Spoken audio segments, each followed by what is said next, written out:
Alors que tous les voyants sont au vert juste avant la finale de Ligue des Champions contre Dortmund, il a fallu que Rodrigo lâche des bombes totalement inutiles dans la presse. Deux bombes qui mettent à mal et qui créent un malaise évidemment entre le Real, les supporters et le joueur. On va revenir sur ça dans cette vidéo. On parlera de l'actualité Real Madrid avec notamment la sortie d'Ancelotti, une référence à Tony Kroos et on terminera par un mini-jeu totalement inédit que vous m'avez envoyé gentiment sur Instagram. Bref, le programme est chargé aujourd'hui et on voit tout ça juste après le générique.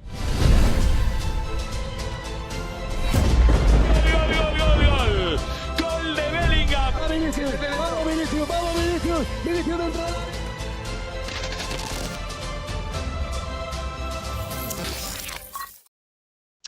On commence donc par la bombe lâchée par Rodrigo, la première sur DAZN. Je vais vous lire le passage. Passer toute ma vie au Real Madrid, oui. Enfin, donc déjà premier signal négatif, tout peut arriver. J'ai un contrat jusqu'en 2028, ce qui correspond à la politique du Real de faire des contrats longue durée pour se protéger et notamment avec des clauses libératoires qui peuvent aller jusqu'à 1 milliard d'euros. Mais les années que j'ai passées ici ont été un plaisir pour moi. Je trouve que ce passage est très négatif parce qu'il y a le oui, enfin tout peut arriver.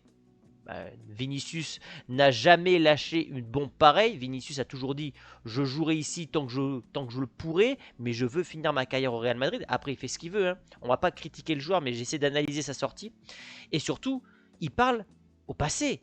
Mais les années que j'ai passées ici ont été un plaisir pour moi. Alors, quel est l'objectif de cette sortie? Sûrement de mettre un coup de pression à la direction. Il a été repris justement par la journaliste Sandra Diaz qui lui rétorque s'il n'a pas peur de rendre nerveux les Madridistas. Non, non, tranquille, comme je l'ai dit, je veux toujours, jouer pour ce club, mais à voir. Donc là, il insiste sur le fait de laisser planer un doute avec cette sortie. C'est volontaire, il sort d'une saison qui est décevante. On aura notamment le temps de faire un bilan de fin de saison. Je peux déjà vous dire que Rodrigo, c'est pas la meilleure saison de sa carrière. Il a été très irrégulier et surtout, on va le voir juste après, il n'est pas sûr d'être titulaire l'année prochaine. Sauf que ça commence à faire grand bruit du côté de Madrid et Rodrigo va essayer de se justifier sur ses réseaux en disant une situation très ennuyeuse s'est produite aujourd'hui. Une de mes interviews a été complètement sortie de son contexte. Pour être très direct, je suis très heureux à Madrid, je vis un rêve tous les jours et je n'ai pas à l'esprit de quitter le club de ma vie. Et pour moi, ça ressemble à quelque chose, à un coup de pression du Real pour ne pas créer du malaise juste avant un objectif majeur, la 15e Ligue des Champions, parce que vous allez le voir juste derrière, il y a eu une deuxième bombe sur Placard TV. Alors ne me demandez pas quel est ce média, je ne le connais pas, mais à 3 jours d'une finale de Ligue des Champions, Rodrigo a lâché une deuxième bombe en moins de 24 heures. L'excuse de la phrase sortie de son contexte n'est plus valable pour Rodrigo. Une fois, on peut le comprendre, même si la journaliste insiste, lui demande si ça ne va pas porter tort au Madridista, il insiste derrière, plus une deuxième interview. Ça commence à faire beaucoup. Quand je verrai que je ne suis pas important au Real, il sera temps de chercher un autre endroit. La première ligue, je ne ferme pas la porte. Bon, là, il n'y a plus d'excuses, il n'y a plus de phrases sorties de son contexte. Je ne critique pas le fond. Il a le droit de vouloir quitter le Real. On le verra juste après. D'autres l'ont fait avant lui. Mais je critique le timing. Tu es joueur du Real Madrid. Tu maîtrises ta communication. Et tu ne dois pas sortir de telles phrases juste avant un objectif majeur, une finale de Ligue des Champions. Ça peut créer des tensions avec tes coéquipiers, avec ton entraîneur, avec ton président, avec tes supporters. Évidemment que s'il passe à côté de sa finale, il sera très critiqué et que rien ne lui sera pardonné. Attention Rodrigo, j'ai l'impression qu'il s'est mis dans de sales draps avec cette sortie, même si je pense que dans le fond il a raison et que son avenir à Madrid sera compliqué. Pourquoi? Parce que cet homme-là va arriver, la présentation sera faite le 3, le 6 ou le 7 juin, donc la semaine prochaine globalement, Mbappé sera annoncé. Hendrick va également arriver, on parle d'un transfert à 75 millions d'euros. Ces deux joueurs représentent le futur du club eux aussi parce qu'ils sont très jeunes. Alors on le sait, il y aura plus de matchs l'année prochaine avec cette formule de la Ligue des Champions qui a été modifiée. Il y a le mondial des clubs où le Real ne va plus jouer 2 matchs avant d'avoir un titre, mais il peut en jouer, je crois que c'est 8 ou 9 de mémoire. Vous me corrigerez si je dis une erreur. Bref, le Real va faire comme City et avoir 2 équipes titulaires. Et dès qu'un joueur sera suspendu, blessé, voilà, il y aura une vraie rotation. Mbappé ne jouera pas tous les matchs titulaires. Même chose pour Vinicius. Il y aura vraiment une énorme équipe côté Real Madrid. Mais en tout cas, effectivement, il y a fort à parier que il passera après ce trio-là. Pour moi, c'est la composition de l'année prochaine que je vous ai faite. Donc Courtois dans les cages, Militao, Rudiger dans l'axe, Carvajal, Alphonso Davies. Apparemment, il y a un accord selon Relevo, mais sinon, ça sera Mendy. Camavinga, Tchouaméni, Valverde, Bellingham. Les 4 jeunes pour prendre la relève. Modric sera là dans la rotation. Et dans le secteur offensif, on va garder de toute façon ce 4-4-2. Je ne vois pas Ancelotti repasser dans un 4-3-3. Avec ce 4-4-2, tu régules, tu maîtrises le tempo de la rencontre. Tu n'as qu'une seule défaite en Liga. Je ne vois pas pourquoi Ancelotti prendrait le risque de changer ce schéma-là. Mais tu auras Bellingham en numéro 10. Ça a très bien marché. Vinicius et donc Mbappé qui pourrait donc remplacer numériquement Rodrigo.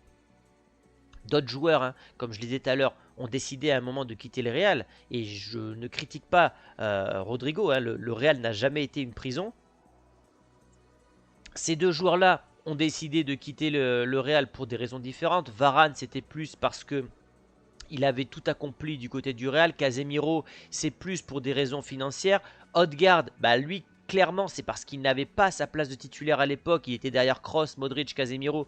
Il a décidé de partir et il réussit très bien du côté d'Arsenal. Donc Rodrigo nous fait une sortie qui est tout à fait valable sur le fond, puisque oui, il a le droit de s'inquiéter au vu de sa saison, au vu des arrivées. Pour moi, il ne sera pas titulaire l'année prochaine, je peux d'ores et déjà vous le dire.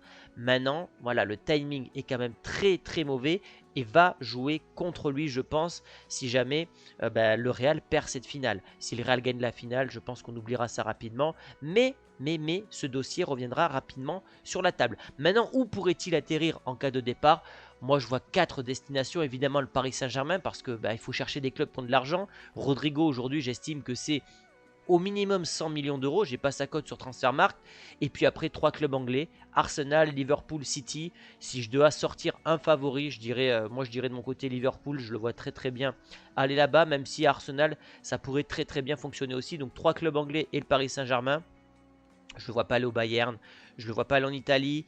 Je ne le vois pas rester en Espagne. Bref, je ne vois pas d'autres destinations possibles finalement pour le Brésilien. Mais ça fait débat parce que c'est un joueur qu'on pensait voir longtemps au Real. Et il ouvre déjà la porte. Ça veut dire qu'il est d'une part lucide de son niveau de jeu. Lucide de ce qu'il attend au Real. Parce que ces mecs-là regardent la presse. Ils savent très bien qu'Mbappé, Hendrick, ça arrive. Et il se dit que ça va être compliqué pour lui. Maintenant, voilà, comme j'ai dit, le timing a été très mauvais. L'actu Real maintenant, puisque Carlo Ancelotti a fait une sortie qui, selon moi, vise directement Kylian Mbappé.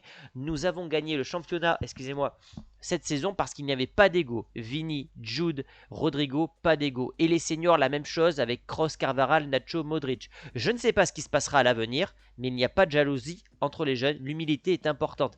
Évidemment que pour moi, si on lit entre les lignes, il fait référence à Mbappé qui a un ego surdimensionné et qui devra in fine se mettre au rang et se mettre à égalité avec tous les joueurs du Real, d'où l'importance d'avoir gardé Carlo Ancelotti pour calmer les ardeurs et la fougue d'Mbappé.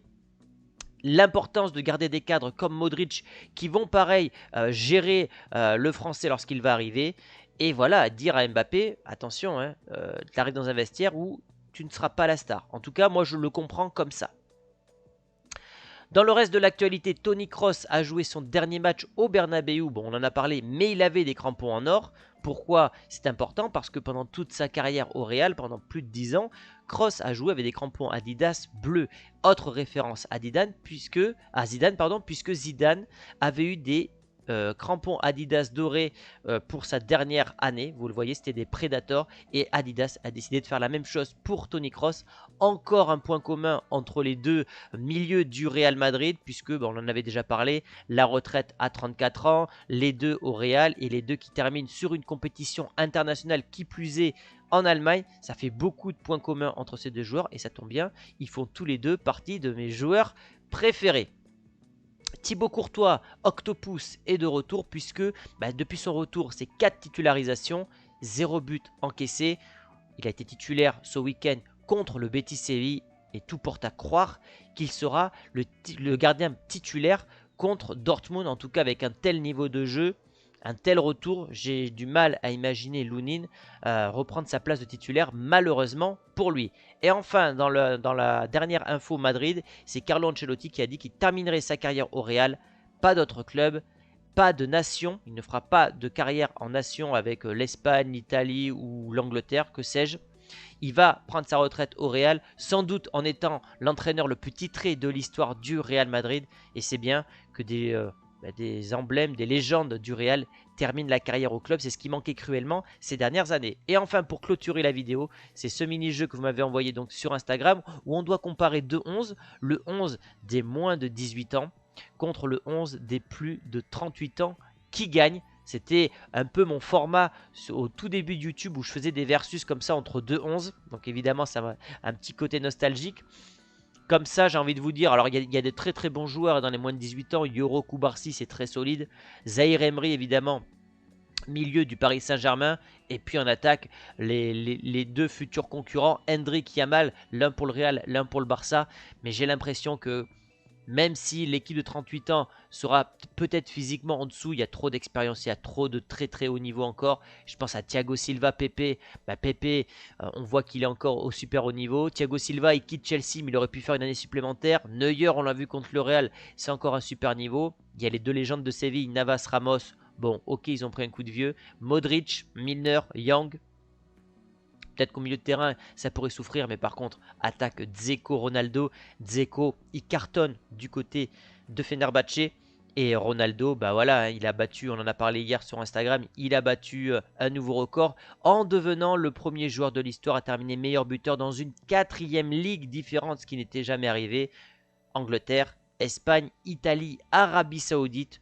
Bref, moi je donnerais, et vous me direz votre avis dans les commentaires, mais je donnerais quand même un avantage à l'équipe des plus de 38 ans avec les individualités et le talent, même si physiquement je pense que cette équipe des moins de 18 ans pourrait mettre à mal les vieux, tout simplement. D'ici là, vous pouvez me retrouver les amis sur Instagram. Donnez-moi votre avis du coup sur l'affaire Rodrigo. Qu'est-ce que doit faire le Real? Est-ce que le Real doit vendre Rodrigo qui ne se voit plus jouer longtemps ici? Il n'y a pas l'excuse de la phrase qui a été mal interprétée ou sortie de son contexte. Rodrigo a fait 2 interviews et dans ces 2 interviews, il a évoqué un départ, il a évoqué un malaise. Donc, est-ce que le Real retiendra Rodrigo? Je ne pense pas. Maintenant, est-ce qu'on doit le vendre dès l'année prochaine? Je ne suis pas certain, je pense qu'on en aura besoin, surtout avec le nombre de compétitions à jouer. On ne saura pas quel sera le rendement immédiat d'Hendrik, comment se passera l'adaptation d'Mbappé. Donc on doit garder Rodrigo. Maintenant, si le joueur veut vraiment partir, le Real ne retient personne et ça sera bonne suite pour lui. Donnez-moi votre avis dans les commentaires les amis et je vous dis à très vite pour une prochaine vidéo sur l'actualité du Real Madrid. Ciao!